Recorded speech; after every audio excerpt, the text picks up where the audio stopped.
जयति परम ज्योति समं समस्तैरनंत पर्यायैः दर्पण तलेव सकला फलति पदार्थ मालिका यत्र। उषा सिद्धि उपाय ग्रंथ, और इस ग्रंथ के अंतर्गत अपन 12 भावनाओं का स्वरूप देख रहे हैं। अभी तक अपनी 5 भावनाओं पे चर्चा की, शायद से 5 हो गई है ना। अशुचि तक, अध्रुव, अनित्य, अशरण, एकत्व, अन्यत्व, अशुचि, है ना। इन भावनाओं पे चर्चा होने के बाद आज अपने को चर्चा करनी है आश्रय भावना।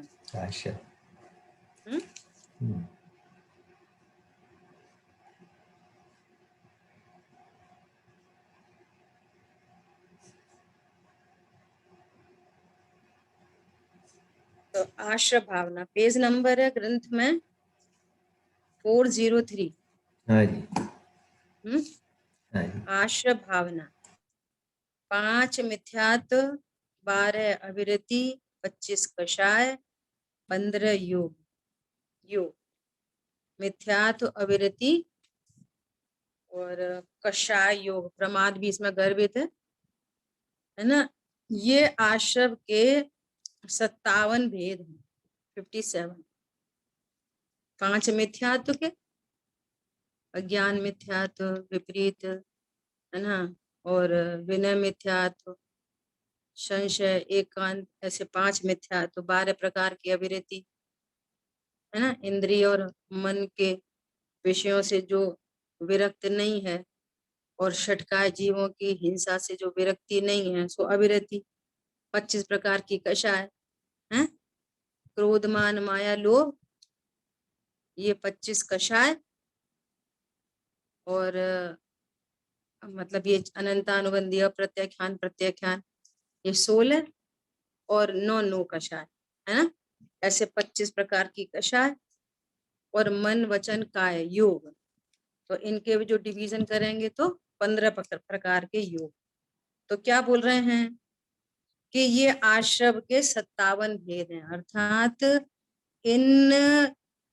इन परिणामों के माध्यम से, इनके निमित्त से जीव को कर्म का बंधन होता है ना। वो द्रव्य आश्रव, जो कर्म का बंधन हो रहा है वो द्रव्य आश्रव, और ये जो परिणाम है ये क्या है, भाव आश्रव। यहाँ पर क्या कह रहे हैं, इनके द्वारा यह जीव हमेशा कर्मों का आश्रव किया करता है। शुद्ध भाव रूप संवर के द्वारा जब तक उन आश्रवों का त्याग न हो, तब तक यह जीव संसार में से छूट नहीं सकता। अर्थात जीव को यह आश्रव ही दुखदायक है। आश्रय भावना में क्या स्वरूप समझना है कि पर द्रव्य दुख के कारण नहीं, जिन परिणामों के माध्यम से जीव के आत्म प्रदेशों में कर्म संबंधी हथकड़ी लगे, बंधन को प्राप्त हो, वे परिणाम दुख रूप है। आश्रय भावना क्या है, ये परिणाम दुख रूप हैं, ऐसा भली भांति ज्ञान हो। जैसे अनित्य आदि भावनाओं में पता चला ना कि पर पदार्थ हैं, ये अनित्य हैं, अध्रुव हैं, अशरण है, ये सुख के हेतु नहीं है, ऐसी सब चर्चा आई थी। शरीर की चर्चा आई कि यह शुचि है, इस तरह की चर्चा आई। अब आश्रय भावनाओं में क्या समझना है कि ये पर पदार्थ दुख के कारण नहीं, ये परिणाम दुख रूप है। तो जब परिणाम दुख रूप है, ये इसका पता चलना भी बहुत बड़ी बात है। स्वाध्याय होते होते भी पर द्रव्य को दुख का कारण जानना, पर द्रव्य को सुख का कारण जानना, ये अज्ञान है, ये मिथ्यात्व। और फिर इसके चलते ये अच्छा ये बुरा, ये राग द्वेष उत्पन्न होते हैं। आ रही बात समझ में? और आचार्य देव क्या कह रहे हैं, भगवान ने क्या बताया है कि आश्रव भाव दुख रूप है। तो सुखी होने के लिए क्या करना, कि जो दुख रूप चीज है उसको मिटाना, और जो सुख स्वरूप है उसको लाना। तो सुखी होने के लिए क्या करना, कि 5 प्रकार के मिथ्यात्व का अभाव हो, अविरति का अभाव हो, 25 कषायों का अभाव हो, योग का अभाव हो। तो उपाय किस डायरेक्शन में करना, इस डायरेक्शन में उपाय करना। समझ में आ रही है बात? ये आश्रय भावना का पर्पस है कि आश्रव दुख रूप हैं, ये ही बंधन के कारण है, पर द्रव्य पर पदार्थ दुख का कारण नहीं है ना। और इन आश्रय भावों की निवृत्ति का उपाय रखना, ये आश्रय भावना। समझ में आ रही है बात?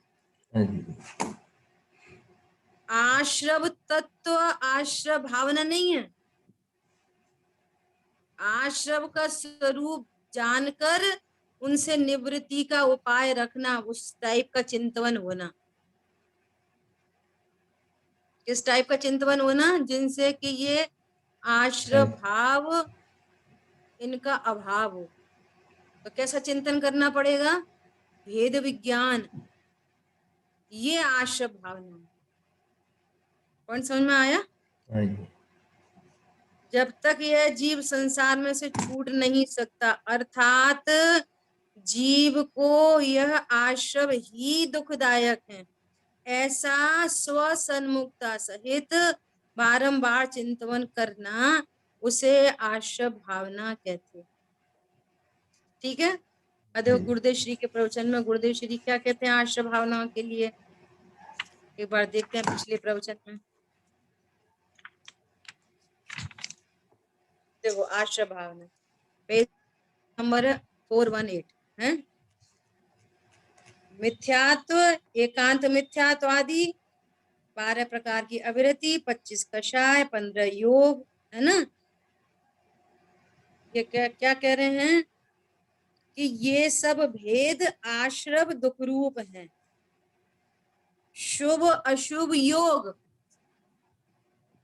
शुभ योग, शुभ योग क्या है, ये जिनवाणी पलट रहे हैं, ये द्रव्य चढ़ा रहे हैं, ये हाथ जोड़ रहे हैं, तो ये हाथ, ये वचन, वो सॉरी, ये काय की चेष्टा, ये योग, ये वचन योग, योग है ना योग। और मन में उस शुभ संबंधी विकल्प, तो इनको क्या कह रहे हैं, ये शुभ अशुभ दोनों योग। योग मतलब आठ प्रदेशों का परिस्पंदन, ऐसा परिस्पंदन जिससे नो कर्म और कर्म वर्गणा का अट्रैक्शन हो और उनका आकर्षण हो के वो एक क्षेत्र का बंधन हो। सो ये कह रहे हैं ये दुख रूप है ना। तो क्या करना, उनके द्वारा जीव हमेशा कर्मों का आश्रय किया करता है। तो शुभ अशुभ योग द्वारा आश्रय करता है, उससे दुख है, उससे कर्म आते हैं, ऐसी भावना सम्यक दृष्टि बार बार करता है। और फिर क्या करता है, जब तक शुद्ध भगवान आत्मा का आश्रय लेकर संवर और निजरा प्रकट ना करे, तब तक यह जीव संसार में से छूट नहीं सकता। सो संयोग पदार्थ दुखदायक नहीं, ये परिणाम मलिन है। और कौन से परिणाम, शुभ अशुभ दोनों परिणाम, शुभ अशुभ दोनों ही परिणाम, दोनों परिणाम आश्रय तत्व है, दोनों ही बंध के हेतु हैं। समझ में आ रही है बात? जी, पुण्य पाप दोनों ही परिणाम बंध के हेतु। देखो पाप, पाप परिणाम को तो दुनिया चाहे वो भले ही पाप परिणाम अधिक हो, लेकिन पाप को तो सब बुरा कहते हैं, है ना। और शुभ परिणाम अच्छा है, अच्छा मानते हैं। और यहाँ पर क्या कह रहे हैं वो भी कि ये दुखदायक शुभ परिणाम भी जीव, पहली बात तो जीव का वास्तविक स्वरूप नहीं है, शुभ परिणाम भी ज्ञान से शून्य है। है। क्या बोला, शुभ परिणाम भी कैसा है, ज्ञान से शून्य है। शुभाशुभ की जड़ता, इनमें जड़ता है। शुभ परिणाम नंबर 2, शुभ परिणाम को भी क्या कहा है? दुष्ट हैं, अनिष्ट हैं, घातक हैं। भले होते हैं लेकिन उनका स्वरूप समझना। अशुभ भाव भी निचले गुण स्थान में अशुभ भाव भी हो रहे हैं, शुभ भाव भी हो रहे हैं, लेकिन इन दोनों भावों को स्वभाव से विरुद्ध भाव जानना। हाँ जी। समझ में आ रही है बात? हम्म, ये स्वभाव से विपरीत परिणाम है। और फिर इनके अभाव का उपाय रखना, इसका नाम आश्रय भावना है। आज सुबह समय सार जी में चर्चा आई, पूरी क्रम से चर्चा आ रही है अजीब अधिकार में। पहले तो सीधे सीधे कह रहे हैं कि बहुत लोग जीव को, तात्विक परमार्थ भूत जीव को नहीं जानते हुए अनेक प्रकार से पर को ही जीव कहते हैं। फिर स्पर्श रस गंध वर्ण आदि सबसे भेद विज्ञान कराते हुए आचार्य देव फाइनली बोलते हैं कि वर्ण आदि और राग आदि ये सब ही पुद्गल द्रव्य के परिणाम है। क्यों? नंबर 1 ये पुद्गलमयी है, नंबर 2 चेतना से शून्य है। वे परद्रव्य तो है ही, लेकिन जो पर भाव हैं वे भी जो कर्म के निमित्त में होने वाले परिणाम हैं, ये भी चेतना से शून्य होने के कारण जीव के नहीं।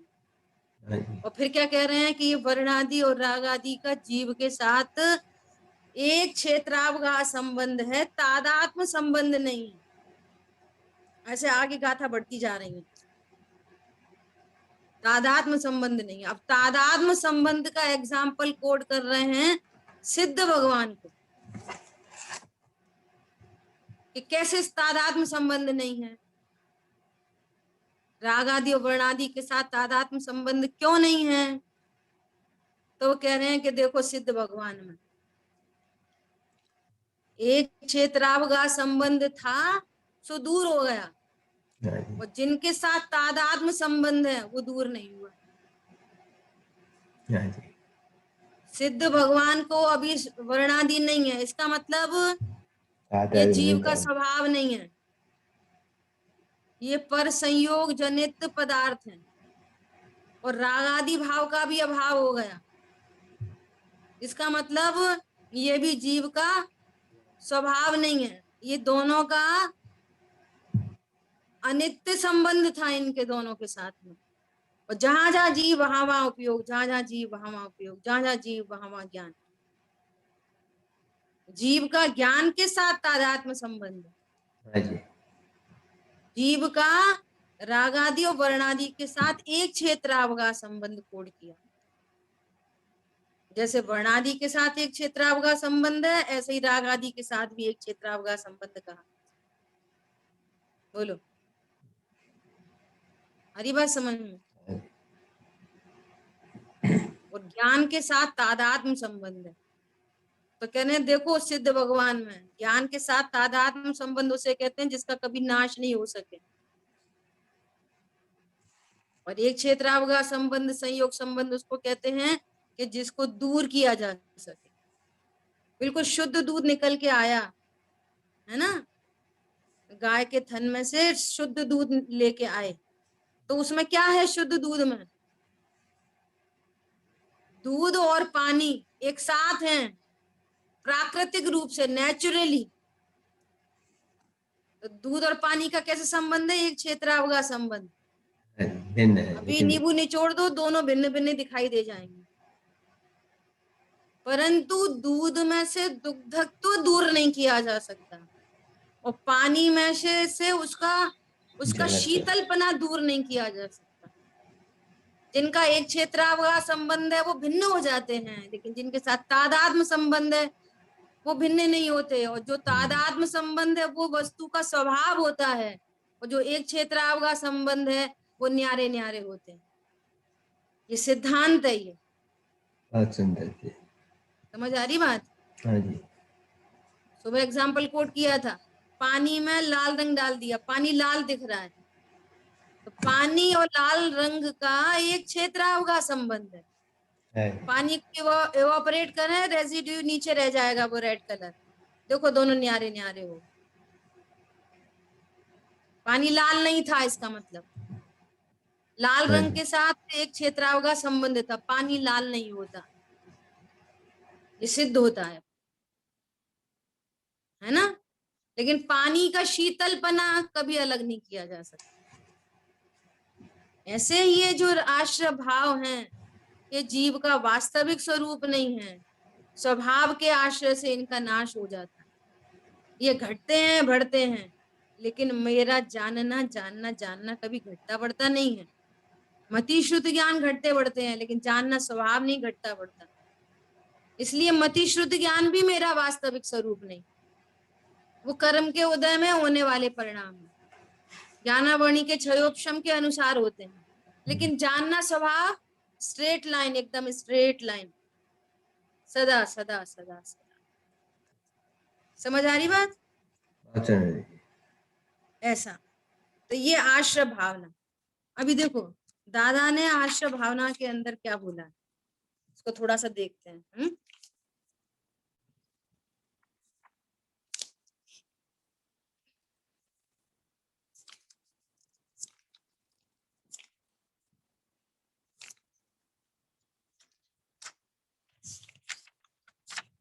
देखो पहली बात तो ये बोल रहे हैं कि शरीर आदि संयोगों के समान ये आश्रय भाव भी अनित्य हैं।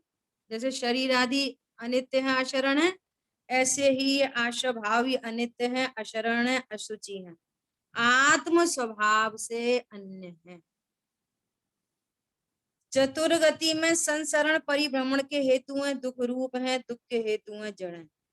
ये पूरा आश्रय के बारे में, कोई भी आश्रय वो मिथ्यात्व वृत्ति प्रमाद कषाय योग, ये सारे ही आश्रय का ये स्वरूप है, ये दुख रूप है ना। अब उनका स्वभाव कैसा है, जड़ स्वभाव वाले होने से आश्रय भाव दूसरों के द्वारा जाने जाते हैं, वे स्वयं नहीं जानने में आते।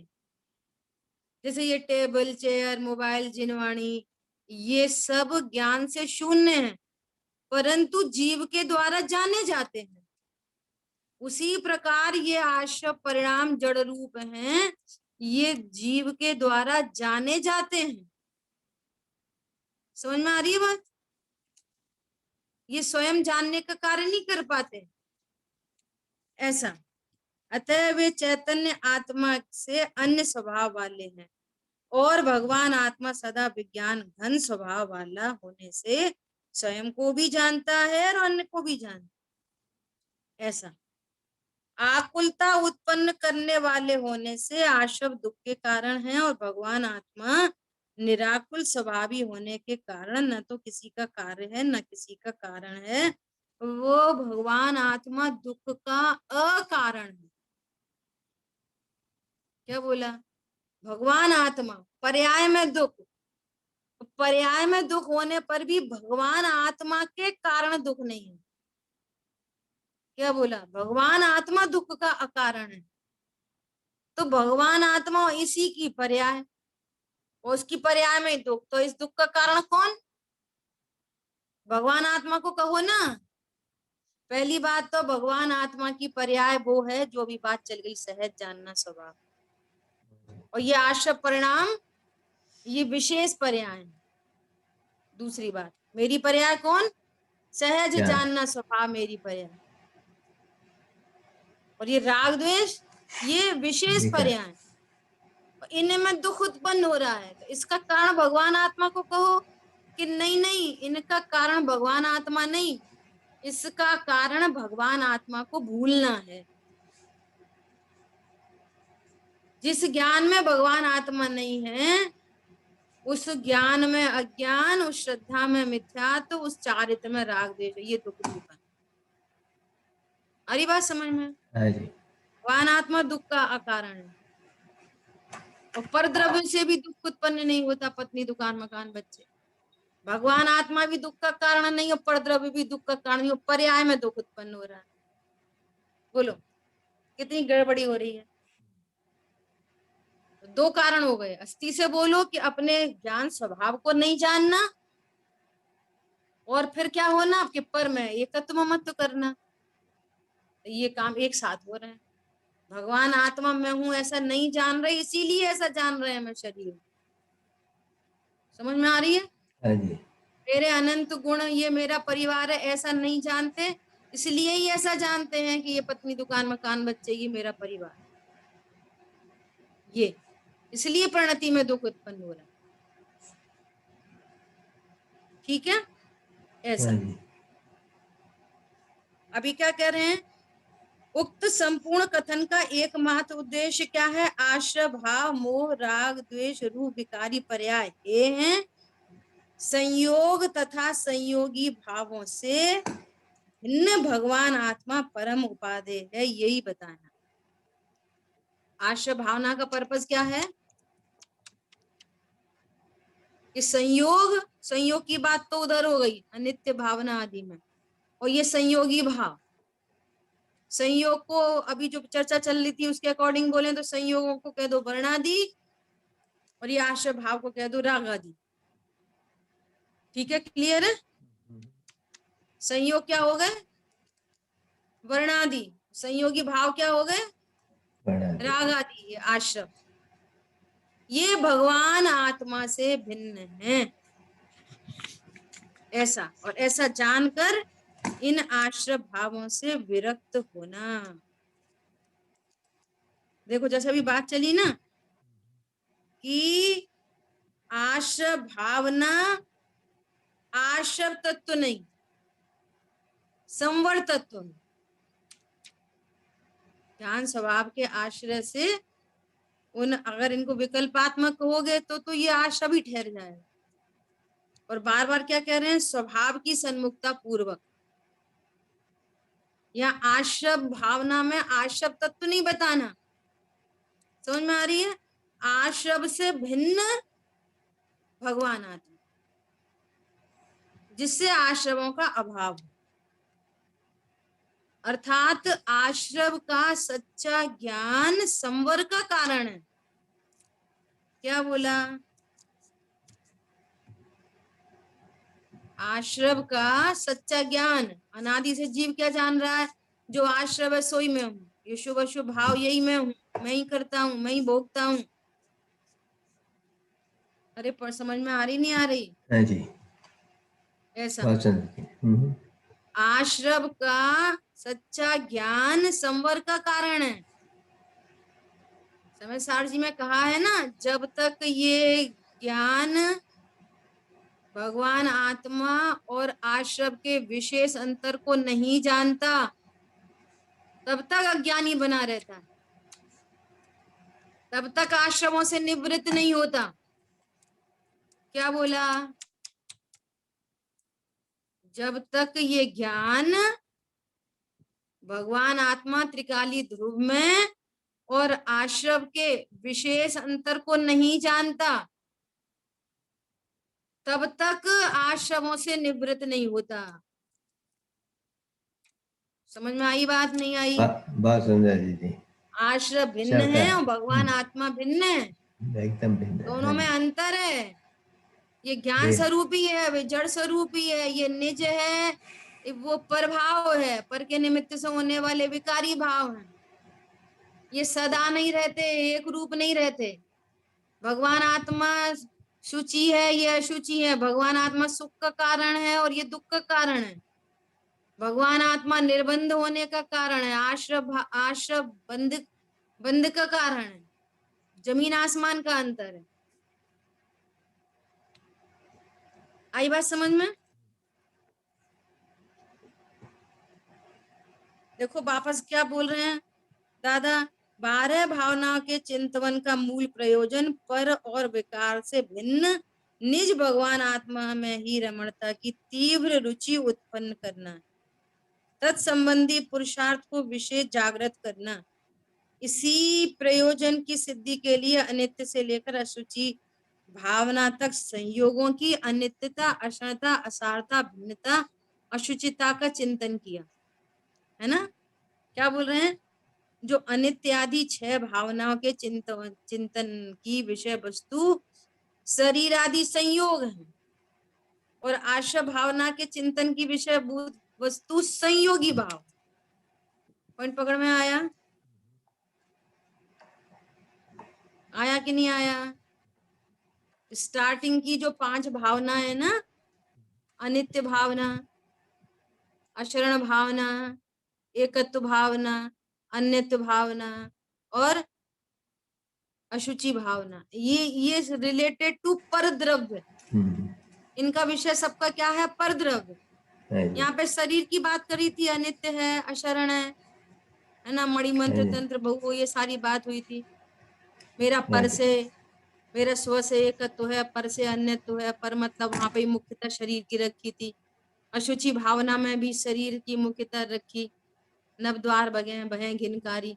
तो ये 5 भावनाओं का विषय तो परद्रव्य था, है ना। और अब ये आश्रय भावना का विषय क्या है? परभाव, पर के निमित्त से होने वाले विकारी भाव। यहाँ पे उन अज्ञान मोह राग द्वेष के परिणाम की बात है। यहाँ पर शरीर संयोग की बात नहीं है, हाँ आश्रय जी, भावना। क्लियर? हाँ जी, ऐसा फिर से बोल रहे हैं, आश्रय भावना के चिंतन का उद्देश्य आश्रमों का निरोध है ना। आश्रय भावना का अभाव करना है, उन्हें जड़ मूल से उखाड़ फेंकना है, इस तरह की। और फिर मुख्यता से राग परिणाम की बात की। राग की चाहे जितनी मंदता का शुभ परिणाम क्यों न हो, तथापि वह मैल है, अशुचि है, जहर है। क्या बोला? आश्रम में अकेले पाप आश्रम की बात नहीं है, पुण्य आश्रम भी। हाँ जी, अब ये समस्या पता है समान है। कहाँ खड़ी होती है?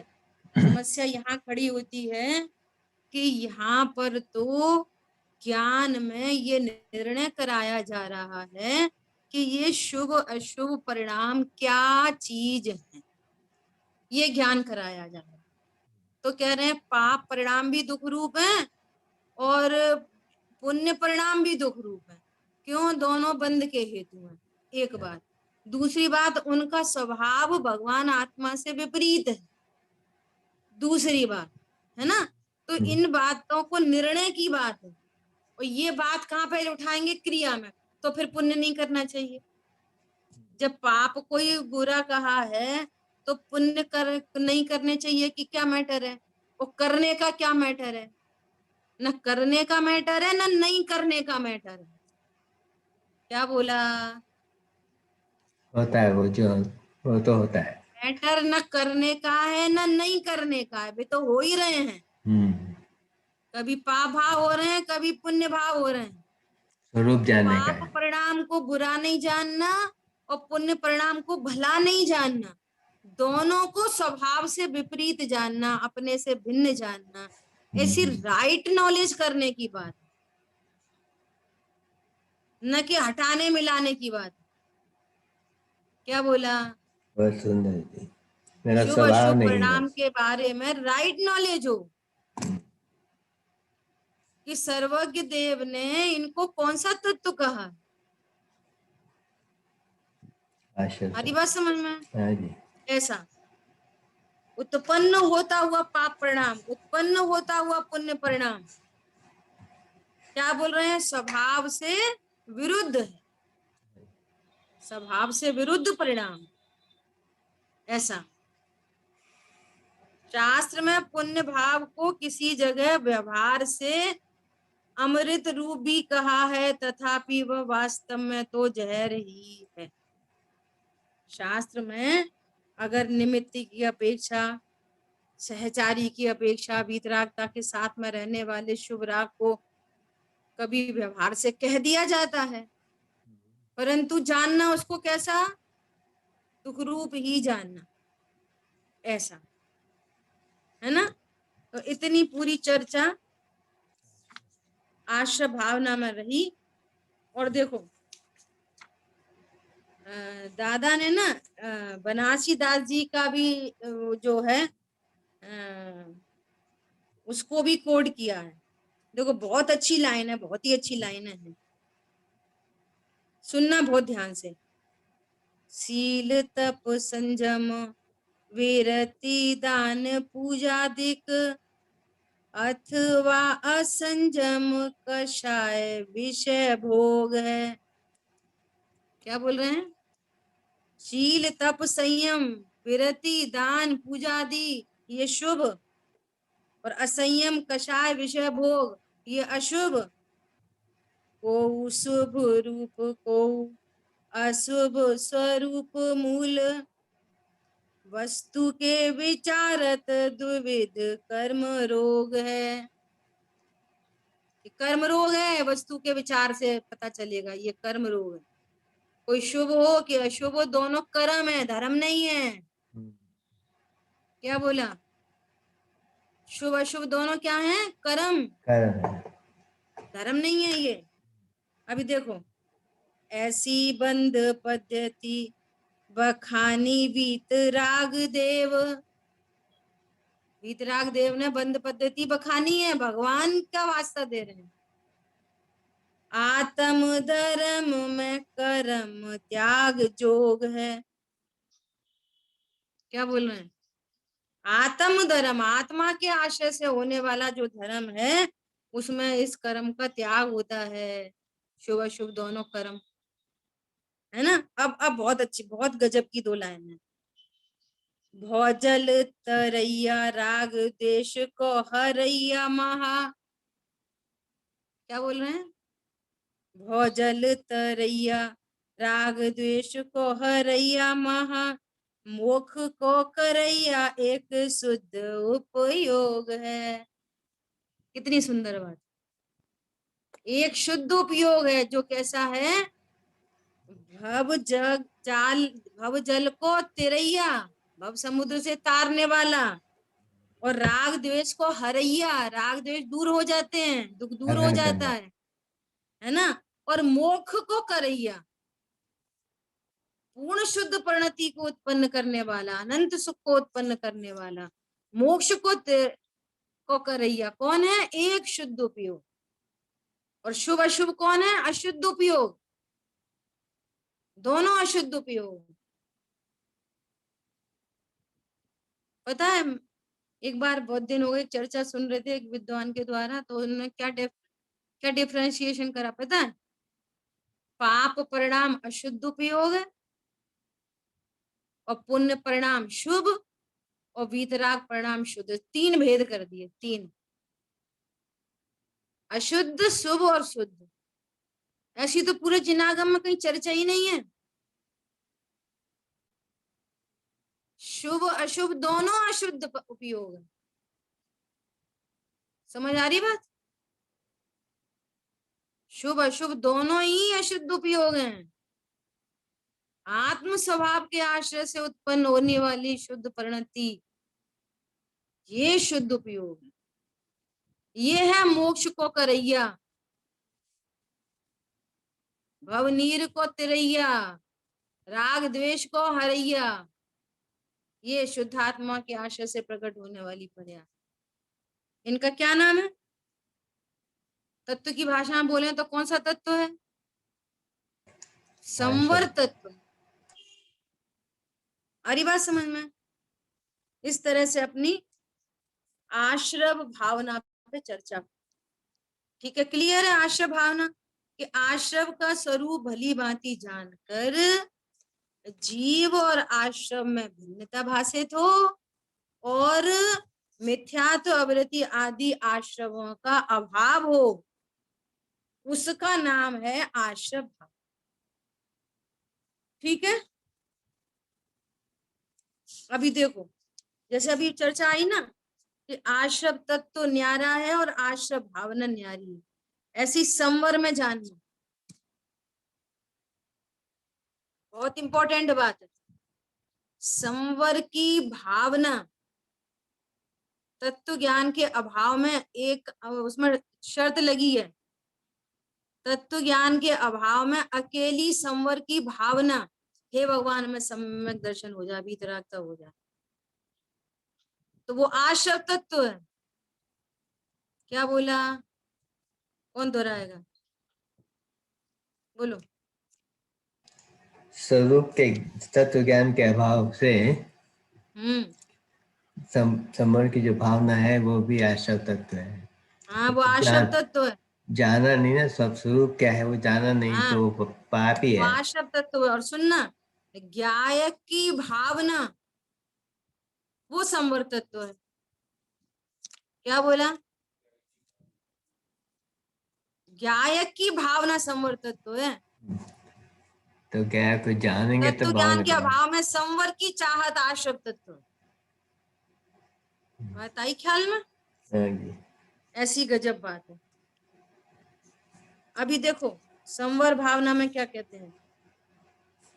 स्व सन्मुक्ता रूप शुद्धि के द्वारा ही, स्व सन्मुक्ता रूप 403 पेज पे, संवर भावना स्व सन्मुक्ता रूप शुद्धि के द्वारा ही कर्मों के आगमन को रोकना, वही संवर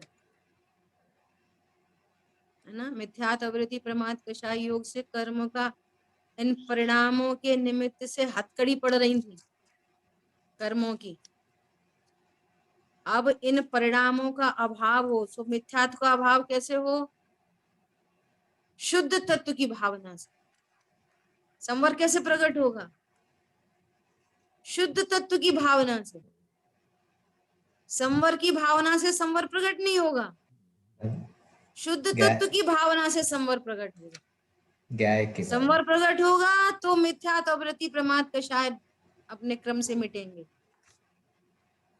है ना। हाँ जी। यह संवर ही संसार से छुड़ाने वाला है और मोक्ष में ले जाने वाला। अब देखो गजब की बात, 5 महाव्रत, 5 समिति, 3 गुप्ति, 10 धर्म, 12 भावना, 22 परिचय, 5 प्रकार का चारित्र, यह सभी संवर के कारण है। और गुरुदेव श्री व्याख्या करेंगे तो दोनों प्रकार को ले लेंगे, निश्चय व्यवहार दोनों। वास्तव में व्यवहार महाव्रत, व्यवहार समिति, व्यवहार गुप्ति, ये तो सब शुभ परिणाम होने से बंध कई कारण है, और इनको उपचार से संवर कहते हैं। उपचार लगा है वहां पे, अर्थात जो वास्तव में संवर है नहीं। संवर तो परमार्थ ज्ञायक की भावना है, जिसके आश्रय से जो वीतराग परिणति प्रकट हो, वो वास्तव में सम्यक दर्शन, सम्यक ज्ञान, सम्यक चारित्र, ये वीतराग परिणति, ये है संवर। तो निश्चय महाव्रत, निश्चय समिति, निश्चय गुप्ति, निश्चय 10 धर्म, निश्चय भावना, निश्चय परिचय, 5 प्रकार का चारित्र। चारित्र तो है ही 5 प्रकार का, हाँ जी। है ना। यह सभी संवर के कारण है। सभी प्राणियों को इन सर्व कारणों को धारण करके संवर की प्राप्ति करना चाहिए। देखो उनको कारण कह रहे हैं उपचार से, है ना। कारण कौन है संवर की प्राप्ति का? कारण कौन है? बोलो। कारण परमात्मा। कौन है संवर का कारण? कौन है? कारण परमात्मा संवर का कारण है।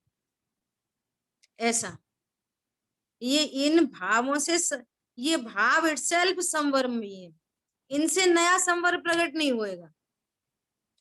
क्या बोला? चौथा गुणस्थान प्रकट हुआ किससे? ज्ञायक के आश्रय से। वीतरागता में वृद्धि हुई, देश संयम प्रकट हुआ किससे? किससे प्रकट हुआ? न्यायिक भाव से। ज्ञायक भाव से। महाव्रत हुए किससे? एक ज्ञायक भाव से। और ये सारे परिणाम उत्पन्न हुए समिति गुप्ति आदि, इसके आश्रय से? एक ज्ञायक भाव के आश्रय से। इसलिए संवर की उत्पत्ति का कारण कौन? निर्जरा की उत्पत्ति का कारण कौन? एक ध्रुव ज्ञायक, है ना। प्रशंसा करेंगे संवर की, वो कार्य है और उसका कारण त्रिकाली ध्रुव है। जब भी कार्य की प्रशंसा हो तो समझदार लोगों की दृष्टि कारण पे जाती है। वो इसका कारण क्या है? बच्चे का 50 लाख का पैकेज है, कारण क्या है? अरे बहुत बड़ा कंप्यूटर इंजीनियर। कहाँ पे स्टडी की? ऐसी ऐसी कोचिंग में स्टडी। कारण ढूंढते हैं, कारण। ऐसे ये सुखमयी परिणतियों का कारण जो आश्रव के निवारण का हेतु है, इनका भी कारण कौन है? विशुद्धात्मा। ठीक है, अभी देखो गुरुदेव श्री के प्रवचन में देखेंगे, पेज नंबर है 419, जहां पे बात चली रही थी, है ना। कर्मों के आगमन को रोकना ही संवर है, ये द्रव्य आश्रव द्रव्य संवर की बात है। यह संवर ही संसार से छुड़ाने वाला है, इस दुख को छुड़ाने वाला है। भगवान आत्मा सच्चिदानंद प्रभु का आश्रव होने पर, देखो क्या शब्द, देखो कितने गजब के हैं। ऐसा सेंटेंस पहली बार सुना होगा, ध्यान से सुनना। क्या बोल रहे हैं? किसका आश्रव? सच्चिदानंद प्रभु का आश्रव। आश्रव मतलब आना, परिणति में भगवान आत्मा का आना, उसका आश्रव होने से संवर निद्रा होती है। क्या बोला? मिथ्यात्व के होने से द्रव्य कर्मों का आश्रव होता है, और आत्मा का आश्रव होने से संवर होता है। पॉइंट समझ में आया? ऐसी अद्भुत बात। दूसरा कोई उपाय नहीं मोक्ष में ले जाने वाला, यह संवर की पूर्ण दशा से मोक्ष होती है। अभी देखो क्या बोल रहे हैं, 5 महाव्रत, 5 समिति, 3 गुप्ती, 10 धर्म, 12 भावना, 22 परिचय, है ना। अब भावना चलती है, 22 परिचय आएंगे, तथा 5 प्रकार का चारित्र, वह भी संवर के कारण है। क्या बोल रहे हैं? स्थिरता रूप के कारण यथार्थ हैं, और विकल्प रूप भाव वे निमित्त कारण। विकल्प रूप जो भाव है उनको निमित्त कारण कह रहे हैं, और स्थिरता रूप वो यथार्थ। सो निमित्त की ओर से कहा जा रहा है वो उपचार, वो स्थिरता है सो यथार्थ। कहाँ स्थिरता? स्वभाव की स्थिरता, है ना। सभी प्राणियों को इन सर्व कारणों को धारण करके संवर की प्राप्ति करना चाहिए, ऐसा बार बार चिंतन करना सो संवर भावना। अब देखो बहुत गजब की बात नीचे कह रहे हैं, इस प्रकार दुख की भावना है क्या। अब देखो कितनी प्रैक्टिकल अप्रोच में गुरुदेव श्री बात कह रहे हैं कि हर टाइम क्या क्या क्या भावना चलती रहती है। बच्चों को पढ़ा रहे हैं, बड़े हो जाएं, उनकी शादी करेंगे, वो ऐसा करेंगे, घर बना लें, दुकान बना लें, ऐसा कर लें, प्रमोशन हो जाए, वगैरह वगैरह। क्या बोल रहे हैं ये आश्रव की भावना है। आश्रव भावना नहीं, आश्रव की भावना। ये बंध के हेतु हैं। 12 भावना की स्टडी हो रही है, 12 भावना का चिंतन। ओहो, वे पर पदार्थ सुख रूप नहीं है, दुख रूप भी नहीं है। क्या बोल रहे हैं? फिर उनकी भावना क्यों? वो भी पापी है। निदान बंद क्यों? जब पर पदार्थ सुख दुख के कारण नहीं है तो क्यों निदान बंद? और सामने लिखा ना समता षोडशी में, पापोदय में चाह व्यर्थ है, नहीं चाहने पर भी हो। पुण्योदय में चाह व्यर्थ है, सहज पने मन वांछित हो। चाह का तो कोई मैटर ही नहीं, और फिर चाहने से जो पर पदार्थ आएगा या जाएगा तो वो न सुख का कारण न दुख का कारण है। मूल में इस ज्ञान स्वरूपी भगवान आत्मा को भूलना सो आश्रव तत्व है, वो दुख का कारण है। और ज्ञान स्वरूपी भगवान आत्मा को जानना, इसका विश्वास करना, उसका आनंद होना सो संवर तत्व है। और वो संवर तत्व है, और ज्ञायक की भावना संवर भावना है। क्या बोला? संवर भावना में किसकी भावना है? संवर की, गाय की, ज्ञायक की भावना। ये इंपॉर्टेंट बात, ठीक है। हाँ जी। तो इस तरह से अपन ने आज 2 भावनाओं को देखा, आशा और संबंध। दादा के से देखेंगे, फिर अपन निर्जरा भावना की चर्चा करेंगे। ठीक है। ठीक है जी। जिनवाणी के ज्ञान से सूझे लोकालो, सो वाणी मस्तक नमो सदा दे तुम। बोलिए द्वारशामयी जिनवाणी माता की जय। जय जय हो। जिनेन्द्र। जय जिनेन्द्र।